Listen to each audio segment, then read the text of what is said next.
Sup, guys? It's Toad back with you to finish my thoughts from this morning. As it's been a packed day, man. Sweet 16 still yet to come tonight. In about an hour, it's starting. We got Major League Baseball opening day started a couple hours ago, so that's going on right now.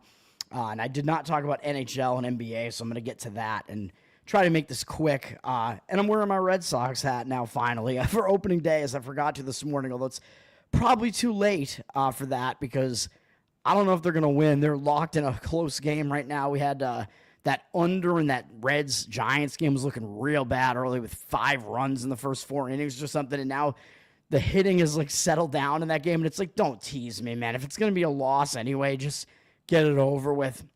And then the Houston Astros are winning right now. They better not blow it, so that's what's going on in my games that have already begun, but anything could happen in any of those at this point, so everything is still in flux. As I mentioned, I'll just go through those one more time. I did have the Red Sox at minus 112 on the money line, the under in the San Francisco-Cincinnati game, under 8, minus 115 in Houston, which actually was not minus 130. I think I actually got minus 120 on it. That line actually moved down a little bit. And in the later slate, I do have Detroit, LA Dodgers, first 5 innings under 3.5, which I think you can actually get at minus 120 right now. I think that may be what I got on it. I forget. And then Arizona, minus 120, whatever you can get out there, 126. Let's talk about my NHL right now. So those 2 baseball plays still haven't gone. Diamondbacks and then the first 5 inning under in Detroit and LA Dodgers. If you want to see my analysis on all those, go watch this morning's video. NHL, we have a big slate, man. I was surprised it's this big of a slate. I'm like, oh my God, we have so many other sports going on. You're going to do this to me, but we'll get it done quickly, man. So I do kind of lean to Ottawa, but I scratched that off my card because the market didn't look right, but of course now it looks like it is right. Ottawa down from minus 131 to minus 128 as the road favorite, but 56% of tickets, 69% of the cash coming in on Ottawa, and there is still time if I want to add this, but let me see, man, because both of these teams are still fighting for the playoffs. Ottawa's more secure in their playoff spots, so maybe I'll just skip this one. But it looked like a bad spot for Detroit to me when I looked at this earlier. Detroit returning home from a road trip that they've been on for over a week. Where they split the road trip, I believe, 2-2. Or no, they went 1-3, excuse me. And they finished with a pretty bad performance at Colorado. But I always say when a team returns home for a road trip, especially out of elevation like this, and they went out to the Pacific time zone, then into elevation, and they're actually playing a 3rd game in 4 days, all in different cities, a 4th game in 6, all in different cities, plus the return home spot. So they really do not have much rest, a lot of travel. And when as I was about to say, as I always say in the return home spot, you tend to be a bit distracted because you have to return home. You have to return home to family life. Tends to be a bit of a distraction, but will Detroit be distracted when they're basically in total desperation mode if they want to try to make the playoffs here? I don't know what happened to Mrazek, by the way. He must be hurt because I thought he was going to play in that game against Utah, and it wound up being Lyon or Leon, however you pronounce his name. But I still got the win in that one when I was on Detroit, so I'll take it anyway. But Mrazek had been their better goalie, and he must be injured right now, so dire times, dire straits for Detroit here. It does look like a bad spot for them. Ottawa, though, I don't know how motivated Ottawa's going to be in a spot like this, because Ottawa's holding on to one of the wild card spots right now, and they're actually in a pretty good position where they don't need to win that many games because they went on this nice run. Allmark's been playing pretty well for them. Of course, former Bruin Allmark and former Bruins coach Montgomery are both doing well, so that really makes me feel good. Ottawa, they're playing a 3rd straight road game, but they had some days off before that Buffalo game, and they went into Buffalo and lost the game. Bad performance from Ottawa, so I do think it is a bounce-back spot. I don't think this one's going to wind up making my card. I'll just leave it alone, but I do lean to Ottawa in that game because it is a return home spot for Detroit. But Detroit will probably be the more desperate team at the very least. It looks like Ottawa will have Allmark back in net, though. Forsberg was in net for that loss against Buffalo, so their lesser goalie was in there, so that kind of explains the bad performance of Ottawa. Like I said, they're sitting pretty well in the wild card spot right now, so they may not really need this game as much, so staying away from that one. I'm going to skip some of these games that are just not not games that really interest me at all, but I am on Montreal, like I said, and I did not really explain it this morning. Now, there is a problem with this, and I'll just put it out there right now. Philadelphia, I believe, just fired their coach, so I am worried about that a little bit, where it was John Tortorella, who's Everybody knows who he is if you follow hockey. He was a coach for the Rangers for a while. He's been at Philadelphia for a while. He's a veteran coach, but they've had a bad season. They fired him, and I always say when a team fires the coach, sometimes it sparks the team because there's just something going on there. Something's going wrong with the team. Sometimes the team will be sparked because either they didn't like the coach, so they'll be fired up because he's gone, or they'll play because they want to prove that it wasn't them that's the problem. It was the coach that's the problem. So the players will play a little bit better. So I am a little bit worried about this now because Philadelphia now is in the fired coach spot, which tends to be a spark. So I am a little bit worried about fading them right now. But the reason I'm fading them is that everything else about the situation looks good to me, except, of course, for the fact that Philadelphia gave up 14 goals in the last 2 games. So that doesn't look good for them, so that it does kind of put them in a bounce back spot as well. I mean, even if you're a dead team like Philadelphia is not going anywhere. You're probably going to be a little bit motivated if you lose that badly and give up 7 goals in 2 straight games. Although it didn't work out after the Chicago game, they still did bad in the next game. But now they're fired their coach, so all of that might be a spark. But I think I still have to play this because Philadelphia is still a dead team, and they're returning home for a road trip. They've been away for 10 days. Went on the road trip, and I know they got swept on the road trip, so I think the knee-jerk reaction to that is kind of like, oh, well, now they're back at home. They should play a better game, right? But that's usually not the case. I'm just worried about the fired coach spot, man. I hate that happened after I already played the game. Of course, if that happens, you could hedge back a little bit on the Philadelphia side to try to just get out of the bet, but I might just let it ride because Philadelphia is still in a return home spot, which, like I said already, tends to be a distracted spot, especially if you're a team that's just going nowhere on the season. I don't know how much of a spark the fired coach is going to be. Like if it was earlier in the season, you might see it have more of an effect. Although, like I said, I am a little bit worried about it. Montreal does need to keep playing, though. Montreal, they're fighting for a wild card spot right now, and they've lost 3 games in a row, man. And they just started a road trip. They have a little bit of extra rest because they had some rest before that last game, and they're coming off a bad performance as well, where they lost 6-1 to St. Louis, who, like I just mentioned with Montgomery, has been playing really well. So Montreal, I think, is in a bounce-back spot from that. If you look at what led into that, they had 2 big games kind of because the Islanders are also fighting for a wild card, lost that game in OT, and then a big game against Colorado, who's a good team. That game went to a shootout. So Montreal was coming off 2 big effort games and then went into St. Louis, and St. Louis is also fighting for a wild card spot, although they're doing a bit better right now because they've won so many games in a row. But that kind of explains why Montreal lost that. But now they're on a 3-game losing streak. They get to go to Philadelphia here, which is certainly a winnable game, as Montreal's the road favorite here. So I'm still going to do it. Montreal's the more motivated team here, in my opinion. The line did go up from -102 to -126.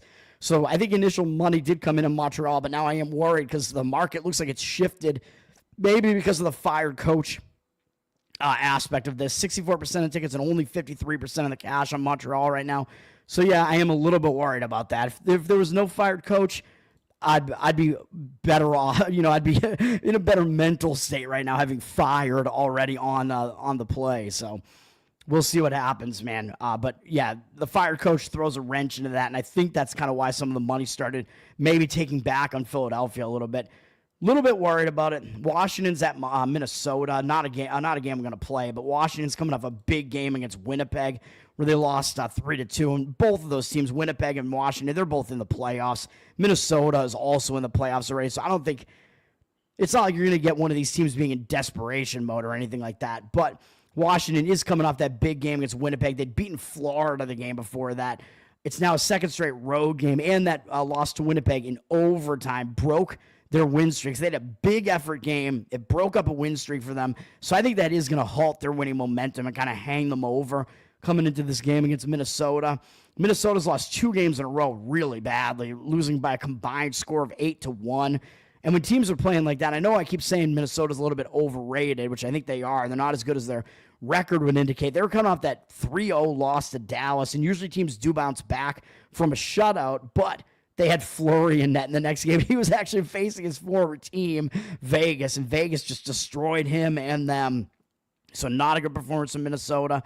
But now they're back home, which they were in that previous game as well. They're just staying at home, having lost that game really badly. Gustafsson should be back in net here. So I do think it is a better spot for Minnesota, even though generally I do think they're overrated. I do lean to taking Minnesota as the home dog in this one. Washington down from -150 to -135. So the Money line has moved against them, but they are public as well, 77% of tickets, so some reverse line movement against Washington, and then 88% of the cash coming in on Washington, though, so they do have the cash percentage on them.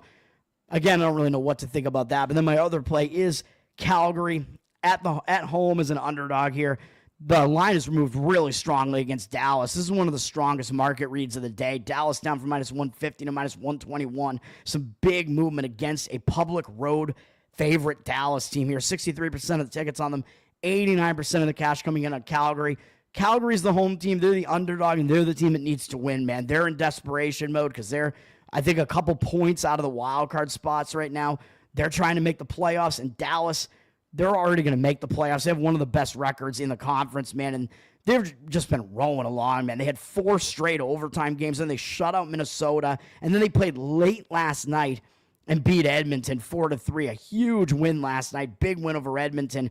Now they're playing a back-to-back, third game in 4 nights now, all in different cities, off a big game. You're probably not going to get Ottinger in net here. Probably going to go to DeSmith, and he lost his last game out, although he won the prior couple of games. But he is their lesser goalie, so they're probably going to get the second-string goalie here for Dallas with no rest for the team on a back-to-back off a huge win, a game they don't need as much as Calgary does. Give me Calgary, obviously, as the home dog here. Calgary, at the very least, usually has good goaltending and good defense. They had some days off before the Seattle game, which I thought that was a bad spot. I played Seattle there because Calgary had this big game against Dallas coming up next, and then Edmonton and Colorado. And they were returning home, and I always say the return home spot is a distraction spot, and they came off an overtime win over New York, over the Islanders, and they'd beaten the Rangers and the Devils like 2 games before that. Devils starting to slide a little bit without Jack Hughes there, though. I'd mentioned them as my dark horse, and now, I don't know, maybe it's not looking as good. But Calgary now, they have that game under their belt coming back home. Wasn't the greatest game for them, although they still won. So I think it's a better spot for them now. It's their second home game now back from the road trip. So, yeah, give me Calgary. Bad spot for Dallas, better spot for Calgary, and Calgary needs the game more. So that is what I'm going to do there. And then we do have Kings, Colorado. I mean, this is a big game as well. Not a game I'm going to play.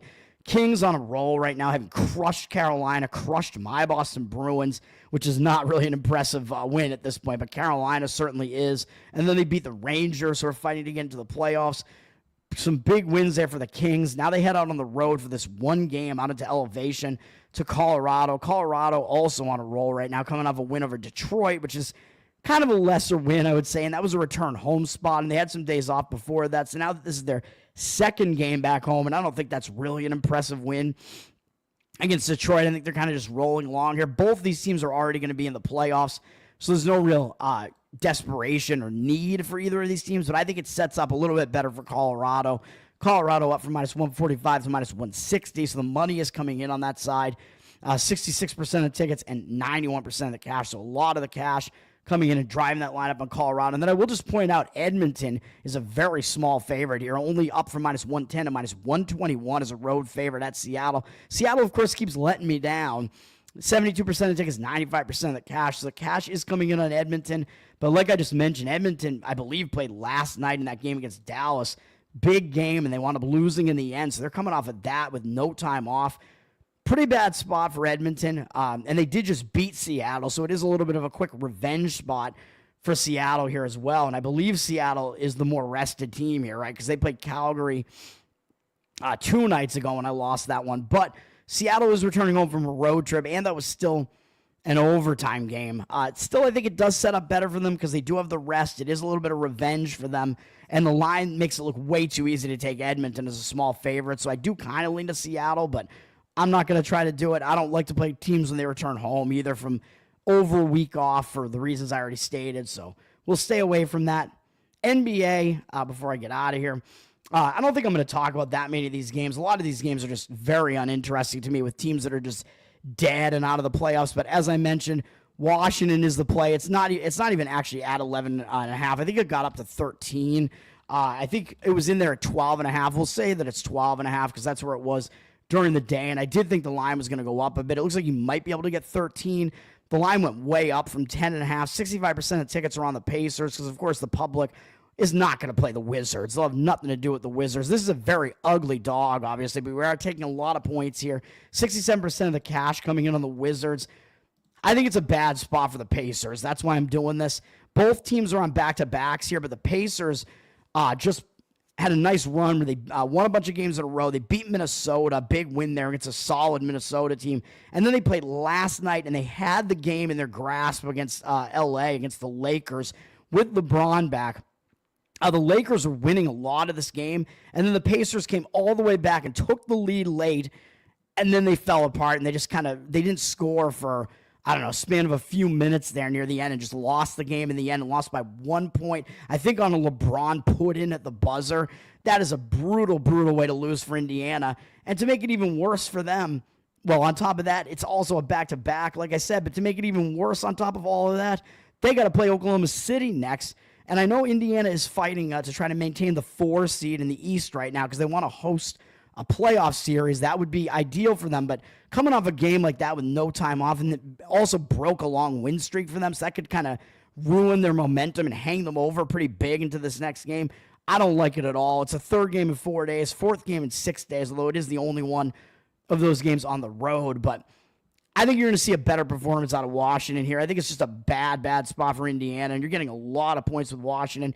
Washington is coming off a nice road win over Philadelphia last night, so they are playing a third game in 4 days as well, fourth game in 6 days as well, with a couple of those being on the road in different cities. But I think what that Philadelphia win is going to do is give Washington some momentum. So they actually broke a loss streak. So you have Indiana coming off a big game where they lost a win streak. Washington's coming off a game that wasn't really that important, really, except that it broke a loss streak for them. So I think what that tells you is this Washington team is still trying in some of these cases. They're still showing up, and I do think we'll get an effort out of them tonight, and that's really all you can ask for. I think we're going to get a subpar effort out of the Pacers, given the horrible spot that it is. You're getting a ton of points with Washington, so we'll do that, even though it is an ugly dog, playing one of the worst teams in the NBA. It's going to happen, and it is happening. Other than that, I don't love really any of these other games, man. I mean, the Lakers are only up from 3.5 to 4 here, 63% of tickets and 58% of the cash. So public Lakers team, it looks way too easy to lay a small number with the Lakers at Chicago. So I don't know if the Lakers are resting players or what, or maybe it's just because the Lakers have no time off because they played that big game against Indiana last night. Doesn't look like the greatest spot for them. It's a third game in 4 days, fourth game in 6 days, all in different cities, although it is revenge against Chicago. Chicago absolutely embarrassed LA in LA, putting up 146 points on them, beating them by 31 points. I mean, that was ridiculous. That was with LeBron James not there. LeBron was still out there, and I think he returned in the next game. So this is going to be a revenge spot for LA at the very least, because if you just had that happen to you on your home floor, you're going to remember that. So I actually do think LA might try to show up and try to win this game. The Bulls need the game more, though, because LA, of course, is going to be in the playoffs. The Bulls are trying to fight to be one of the play-ins, I'm pretty sure. I don't really see much going on in the injury report as far as the Lakers are concerned. It looks like the Bulls potentially would get Lonzo Ball back, maybe Vucevic and Giddey. I mean, they're all listed as questionable right now. They're all game-time decisions. So there's a lot going on here that we don't know, and I don't know why the line is as short as it is on the Lakers. So that is something we got to figure out. Like, are the Bulls getting all of these guys back, and is that why the line is so short? I don't know, and I'll just stay away from it. And then Memphis and Oklahoma City is the other big game here. Memphis coming off a just destruction of Utah, 140 to 103 or something, putting up 140. I mean, when you do that, you might be feeling a little bit high on yourselves after that, even though, of course, it is Oklahoma City, so they are going to try to be focused on Oklahoma City, who's one of the best teams in the NBA, of course. So I don't think the fact that they scored 140 against a terrible Utah team is really going to do that much to their mental state there and make them too cocky or anything. But they are coming out of elevation.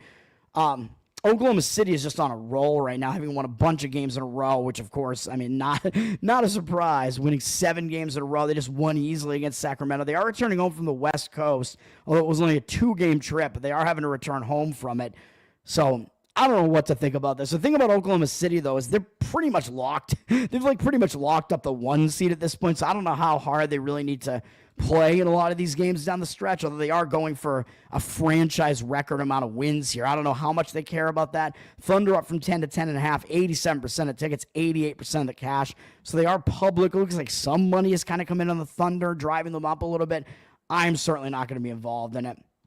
And then we can take a look at the Sweet 16 games one more time real quick before we get out of here. It looks like Duke, the money did come in on them a little bit, even though they are public, driving that number up. I did mention that I leaned to taking the points with Arizona and that one slightly. You can go see my analysis this morning. I leaned to Alabama, up from 4 to 4.5 here. 55% of tickets, 63% of the cash coming in on them. I think BYU, now that they're having to fly across the country and they're not going to be in elevation anymore, that kind of takes away one of their big advantages. And Alabama is a team that speeds it up like BYU likes to do, but Alabama likes to go even faster. So that may not be good for them. Arizona, I'll give some analysis. Like, is at least more battle-tested in this tournament than Duke is now, but Arizona is having to go flying across the country because they were just playing on the Pacific Coast. So a little bit difficult there. And then the reverse of that, I think Arkansas may be in the worst spot out of all of these teams because they just pulled off back-to-back upsets. The biggest upset of the tournament, really, seed-wise, over St. John's there. Maybe it was the biggest number-wise, too. We haven't had many big favorites go down. That was maybe a 7.5 point favorite, similar to what Purdue was against McNeese. Those are the two biggest upsets. But Arkansas was doing that on the East Coast, I'm pretty sure. And now they're having to go all the way to the West Coast. So I think they were playing in Providence, Rhode Island or something, and now they're going to the West Coast. So I think it's a bad spot for them. Texas Tech is going out there from Wichita, so a little bit less of a bad travel spot for them. Texas Tech up from 4.5 to 5.5, 58% of the cash on them, 59% of tickets coming in on Arkansas. So Arkansas does have the hype right now because it's Calipari. They beat Kansas. They beat St. John's. They're getting points here. Texas Tech hasn't looked impressive at all. But again, Texas Tech, they play slow, and they just played a slow, ugly game against Drake. That's exactly what they did. Texas Tech almost took no three-pointers in that game. So I think you're going to see a different Texas Tech team here because they like to play slow, but that's better for them against Arkansas because Arkansas likes to play fast, and St. John's likes to play fast. Texas Tech likes to play slow, so that's not going to be the pace that Arkansas wants. Texas Tech also is a much better shooting team than what we saw against Drake, which may come out in this game. We may see that more in this game. And Texas Tech, what else was I going to say? I kind of want to actually play Texas Tech here. Should I add it? Maybe I should because I do kind of, what I'm saying, I'm kind of leaning towards it now. I think they're the best play on the board here as far as tonight's games are concerned, at the very least.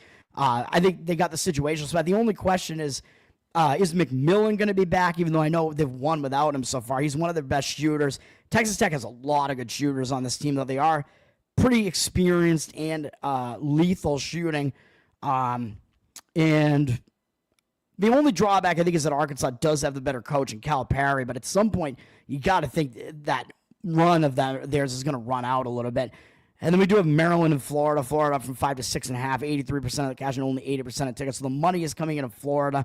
Not really sure I agree with that either because I do think Florida's a bit overhyped. But now the problem is there's all this concern around Maryland's coach, Willard, who has now announced that he is going to be going to Villanova. He is going to continue coaching for the remainder of this tournament, but how does that affect the players when it's like, oh, crap, our coach is leaving us and going to Villanova? I hate that crap, man, with this coaching carousel that's going on right now.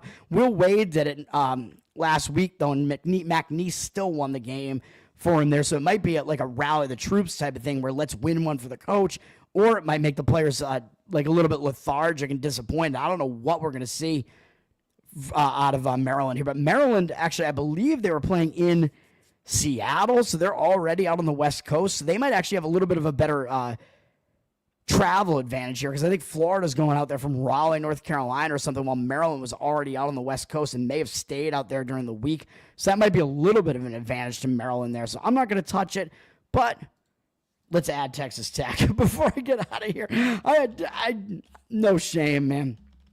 Texas Tech, I don't know what the number is. Is it -5.5, whatever it is? Let's add it. Let's do it, and that'll be the additional play, and then I'll get out of here, and that'll do it for me, man. So hopefully you saw all my other plays here. The ones that are still remaining are the under in the first 5 innings in Tigers, Dodgers, Diamondbacks money line, Montreal Canadiens money line, which I'm really worried about now with Philadelphia firing their coach, Calgary plus 124 on the money line, and then Washington Wizards plus the points, Texas Tech minus the points. Charles, what's up, man? Thanks for hanging out. You know, like Calgary. Yeah, I mean, you could root against Canada, but we just want to get some wins here, win some money. Thank you, sir. The Wizards. I don't know who their mascot even is, or what is their mascot must be a wizard of some kind. I don't know what G Wiz is, but they probably do have a wizard mascot. Though, Richard, what's up, man? I'm not watching the game right now. I can't stomach it, man. It's my favorite team, and with the bet on it, can't do it, man. No, I have the Yankees game on right now, actually. So some fan I am here, which I don't even want to watch because they're winning. Although I predicted that they would win this morning. I'm not gonna play ukulele on this show, unfortunately. And I got to get out of here, man. Yes, we should get Clint back on. When the NBA playoffs start, I'll see if he wants to come back on and see if he wants to talk about that again. That's going to do it, man. Thanks, guys, for hanging out. Towering Toad on Twitter. He looks like Grover, blue with a big nose. I don't know. And patreon.com/towergang to throw us some support, man, for the most hilarious podcast ever. That's going to do it. Peace.